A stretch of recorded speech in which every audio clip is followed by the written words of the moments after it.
Strong brand बनण्यासाठी एक formula आहे, व्हॅल्यू, ट्रस्ट आणि कन्सिस्टन्सी. जर तुम्ही तुमच्या ब्रँडची व्हॅल्यू क्रिएट नाही केलात तर तुमचा ट्रस्ट बिल्ड नाही होणार. आणि जर तुम्ही ट्रस्ट बिल्ड करायचं असेल तर कन्सिस्टंटली तुम्हाला या गोष्टींवरती काम करावं लागेल.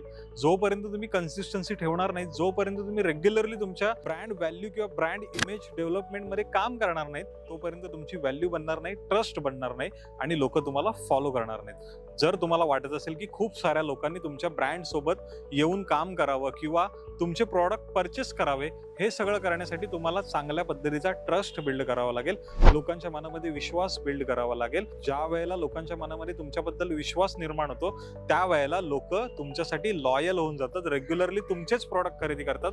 तुमच्या कॉम्पिटिटरला ते बघतही नाहीत, कारण त्यांना माहिती असतं की मला जर अमुक अमुक प्रोडक्ट हवं असेल तर ते फक्त याच कंपनीकडून मिळू शकतं, याच ब्रँडकडनं मला मिळू शकतं. आणि त्यासाठी तुम्हाला रेग्युलरली कन्सिस्टंटली तुमच्या ब्रँड बिल्डिंग वरती काम करणं खूप गरजेचं आहे. जोपर्यंत तुम्ही ब्रँड बिल्डिंग करणार नाहीत, जोपर्यंत तुमचं प्रोडक्ट मार्केटमध्ये पॉवरफुल बनवणार नाहीत ना, तोपर्यंत या सगळ्या गोष्टी घडणं शक्य नाहीये. ठीक आहे, तर तुम्हाला त्यासाठी द ब्रँड बिल्डर्स आम्हाला भेटावं लागेल, आमच्यासोबत चर्चा करावी लागेल. आम्ही तुमचा बिझनेस अंडरस्टँड करू आणि आम्ही तुम्हाला सांगू की एक्झॅक्टली तुमच्या ब्रँडच्या ट्रस्ट, व्हॅल्यू आणि कन्सिस्टन्सी कशी मेंटेन आपल्याला करायची आहे.